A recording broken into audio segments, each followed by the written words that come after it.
Living alone can present many challenges. People who live alone are more likely to be poor, and poverty is increasingly more likely the longer they live. Many older people who live alone say they feel lonely and isolated.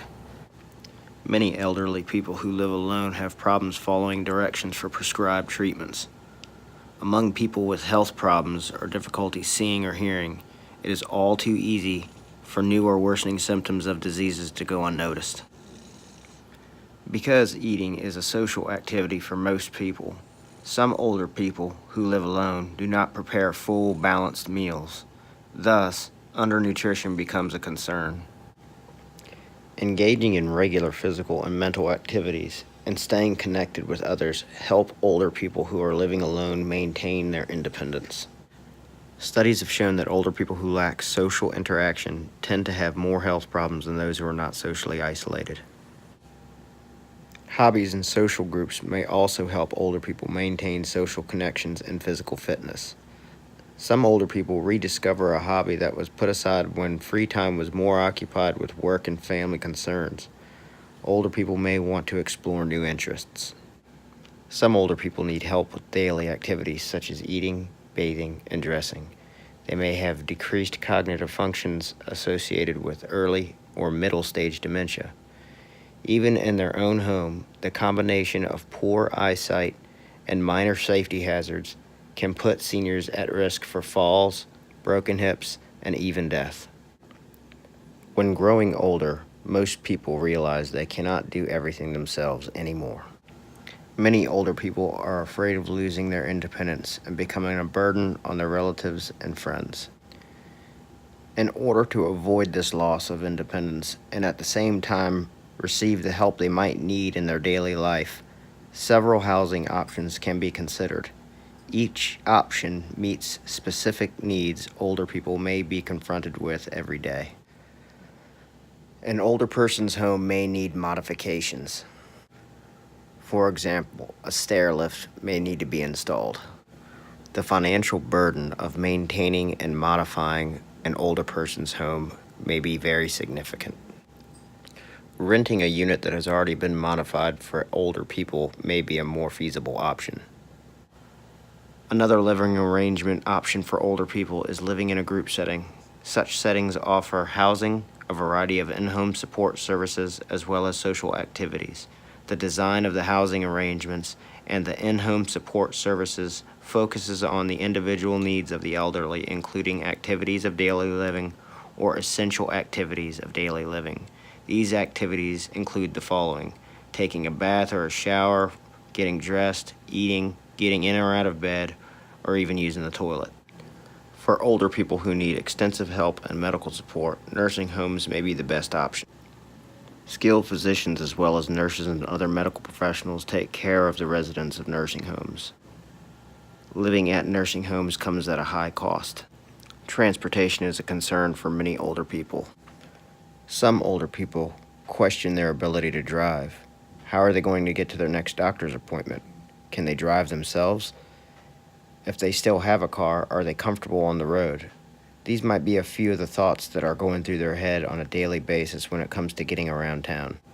Fortunately, many options are available for affordable transportation for seniors. Emergency and non-emergency medical transportation is available to all seniors. In addition to emergency transportation services, shuttle service is also available. Older people may use these services to access local grocery stores or just to meet some friends at the beach. The money devoted to the cost of ownership of a vehicle may be used in other ways, like a vacation. Older people need and benefit from transportation services. Just because older people have lost a step or two, or can't do some of the things that they used to be able to do, doesn't mean they've lost their love of life.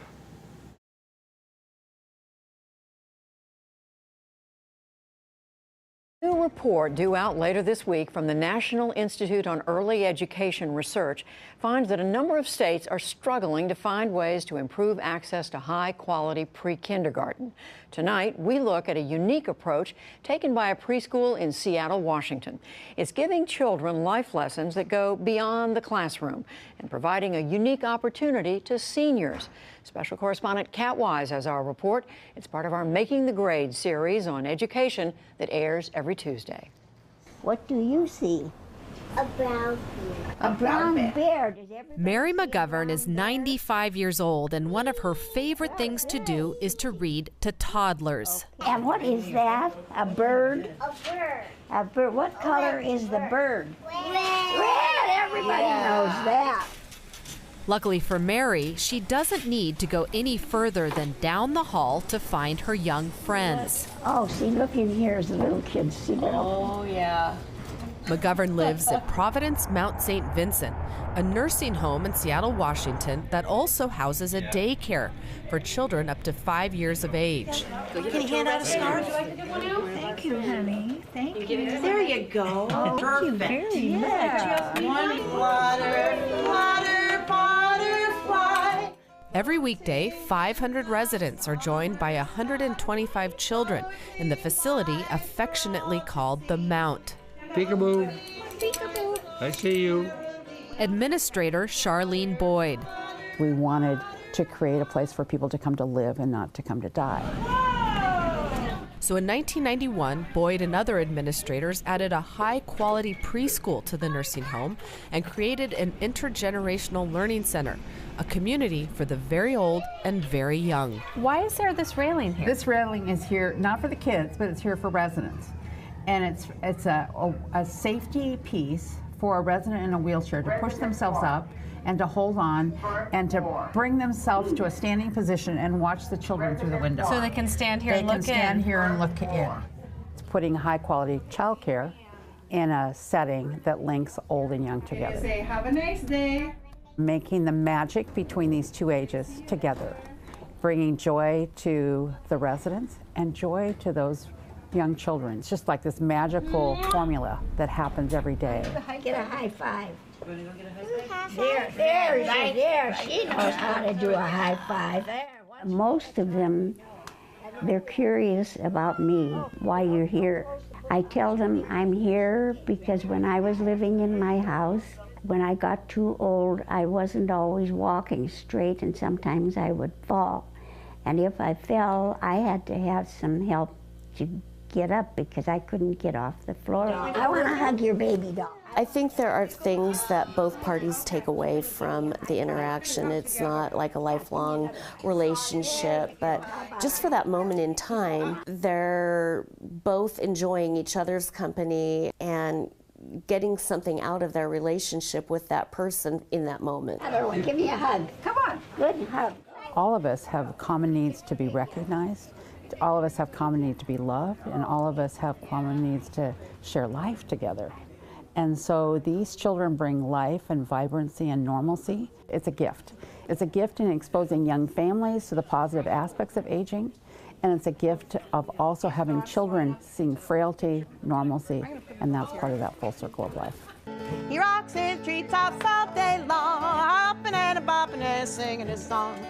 Intergenerational activities can be spontaneous or planned, like this sing-along. There's 36 visits possible each week. So each classroom, 6 classrooms, has at least 3 visits, up to 6 visits. In my heart. The director of the center, Marie Hoover, says children become comfortable with elderly residents at an early age. Whether they're in a wheelchair or in a walker, or maybe they're hard to understand, or you have to speak louder, it is just about who that individual is, and they adjust. The kids just don't, they really don't blink an eye. This is normal. This is just who this resident is. 93-year-old Harriet Thompson joined this sing-along on her way to the dining hall. I usually like to go sit down for a while before dinner, but I heard them singing, so in we went. What do you experience internally when you're around these children? Happiness. Just plain old happiness. You know, yeah. It beats anything else. beats television. Boredom and loneliness are sort of the plagues of older adults. There she goes. There's nothing more delightful than seeing young children with noise, with laughter. You see the residents and then hear the sound of the kids coming down the hall, and it's as though sunlight just came through the window. I'm a great-great-grandmother, but they're in another town. I can't hold my own little girl because she's far away. But this is what makes me so happy. You get to know them and watch them and act silly with them, and it's good to feel like you're 3 years old again. Teachers see similarities in the way these two very different age groups communicate. The brain of a toddler, and as somebody is beginning to have, some signs of dementia, the brains are similar and their development or their decline is similar. That was apparent in this art class, where resident John Goss, a retired surgeon, and 5-year-old William Kranick teamed up as painting partners. This is a jump brush. A giant. Giant, yes. He's operating on my plane, and I'm operating on his plane. And so we have an attachment. He helped me, and we were working together. I used blue, he used blue, and I used green, and he used green. Oh, it's wonderfully fun because things come out of your hand better than your mouth. The kids are certainly of that age where there isn't this sense of, oh, that's weird or something to be scared of. And I think that's happening on both sides of the age. Annie Carter. Later the same day, William Kranick visited the skilled nursing section of the Mount to help make sandwiches for the homeless. I have 3 sandwiches in bags. Oh, I see. Here, William partnered with 92-year-old Annie Carter. We just talk about our work, just like anybody else on a job. That's our job, so we have to do the right thing. This is Alex. Hi, Alex. How are you? Hi. Mm-hmm. How do the children deal with difficult situations like a resident that might be declining or even death? How do the children deal with those situations? Developmentally, it's not really something they can conceptualize. Even our oldest kids at 5, kids don't quite get that whole death concept. If the kids bring that up to the teachers, then the teacher's response is going to be, I miss Mary too. What's your favorite memory about what she did? And those are the kinds of things they're going to focus in on, as opposed to somebody died. They just not quite ready to get that concept. Childcare at the Mount is competitively priced with similar high-quality preschools in the area. Currently, 400 families are on the wait list. Administrators believe the Mount's model can be replicated across the country, and they expect interest to peak this summer when a documentary featuring their work called Present Perfect is released. For the PBS NewsHour, I'm Kat Wise in Seattle.